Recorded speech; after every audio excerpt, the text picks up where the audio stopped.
सोचिए, अगर आपके सामने कोई ऐसी चीज रख दी जाए जो तूफानों से न डरती हो, भूकंप से न हिलती हो, समय से न घिसती हो और साइंस भी उसके आगे हथियार डाल दे, तो क्या आप मानेंगे कि ये इंसानी करामात है या फिर मानेंगे कि ये किसी दिव्य शक्ति का चमत्कार है?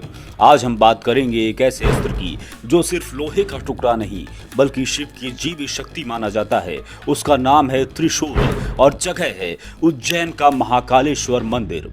तो चलिए शुरू करते हैं इस अद्भुत सफर को, जहां मिलेगा इतिहास, आस्था और रहस्य का कालजयी संगम। मध्य प्रदेश का उज्जैन भारत के सबसे प्राचीन शहरों में से एक। पुराणों में इसे अवंतिका कहा गया है और यही उज्जैन है महाकालेश्वर भगवान का घर।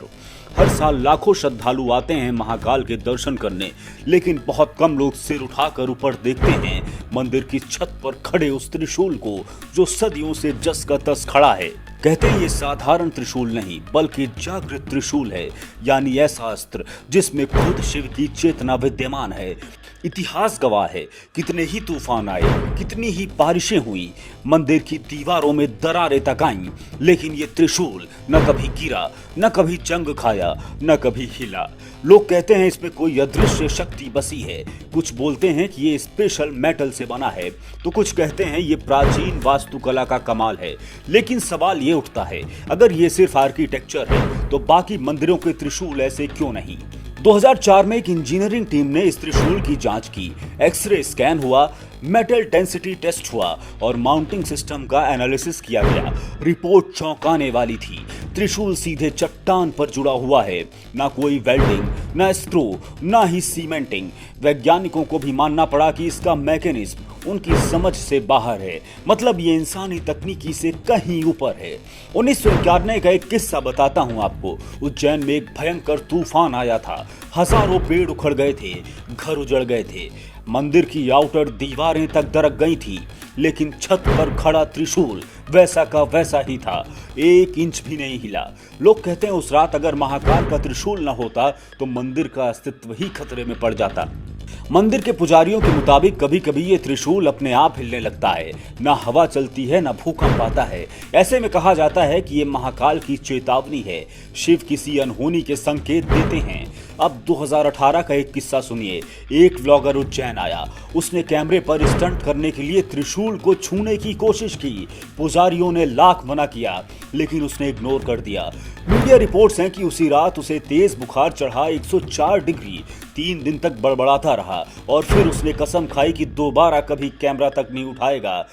कुछ रिसर्चर्स का मानना है कि ये त्रिशूल सिर्फ सिंबल नहीं बल्कि एक डिवाइन एंटीना है जो कॉस्मिक एनर्जी पकड़ता है। एक रिपोर्ट के मुताबिक त्रिशूल के आसपास अनयूजुअल इलेक्ट्रोमैग्नेटिक रेडिएशन पाई गई, मतलब वहां कुछ ऐसा जरूर है जो सामान्य नहीं है। भक्तों के लिए ये त्रिशूल सिर्फ धातु का टुकड़ा नहीं बल्कि शिव की जीवित चेतना का प्रतीक है। एक बहुत प्रसिद्ध तांत्रिक साधक ने कहा था कि अगर आप ध्यान लगाकर देखेंगे तो इस त्रिशूल के चारों ओर हल्की नीली आभा दिखेगी, यानी ये साधारण लोहा नहीं बल्कि दैवीय ऊर्जा का प्रतीक है। तो सवाल ये है, क्या ये सिर्फ आस्था है या फिर किसी प्राचीन विज्ञान का कमाल, या फिर दोनों? संभव है उस समय ऐसी तकनीक मौजूद रही हो जो आज के मॉडर्न साइंस से भी आगे थी, या फिर ये सिर्फ चमत्कार है जो तर्क से नहीं भाव से समझा जा सकता है। तो अगली बार जब आप उज्जैन जाएं तो सिर्फ गर्भगृह में दर्शन करके मत लौटिए, सिर उठाइए, मंदिर की छत पर खड़े उस त्रिशूल को देखिए जो सदियों से अडिग है, जागृत है और रहस्यों से भरा हुआ है। और याद रखिए, कभी कभी जो चीजें हिलती नहीं, दिखती नहीं, वही सबसे गहरी कहानियां सुनाती हैं। आपको क्या लगता है, महाकाल मंदिर का त्रिशूल एक दिव्य चमत्कार है या कोई प्राचीन तकनीक? क्या आपने उज्जैन जाकर इसे देखा है? अपने अनुभव और राय कमेंट में जरूर लिखिए। द साइलेंस फाइल्स अगले एपिसोड में आपको मिलवाने जा रहा है उस बागी से जिसे अंग्रेज कहते थे खूनी डाकू, लेकिन जनता उसे पुकारती थी भारत का रॉबिन हुड।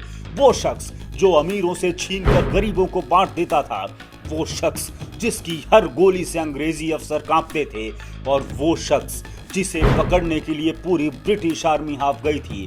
भारत के असली रॉबिन हुड को देखना मत भूलिएगा, सिर्फ द साइलेंस फाइल्स पर अगले एपिसोड में। ऐसी ही अनसुनी, अनफिल्टर्ड, अनसेंसर्ड कहानियों के लिए सब्सक्राइब कीजिए the silence files. Bell icon दबाइए ताकि अगली गुमनाम गाथा सबसे पहले आपके पास पहुंचे। हमारी कोशिश यही है कि वो कहानियां जो दबा दी गईं, दुनिया को बताई नहीं गई, उन्हें फिर से जीवित किया जाए, क्योंकि ये बातें आपको कोई और नहीं बताएगा, सिर्फ हम बताएंगे द साइलेंस फाइल्स पर हर शनिवार, मंगलवार और गुरुवार शाम 7 बजे। क्योंकि कुछ कहानियां किताबों में नहीं, साजिशों की तह में छुपी होती हैं और दस्तावेजों के तहखाने में धूल खा रही होती हैं। इस वीडियो को शेयर करें और हमारी धांसू प्लेलिस्ट में जाएं, जहां देश विदेश की सबसे गहरी हिडन मिस्ट्रीज आपका इंतजार कर रही हैं। जय महाकाल।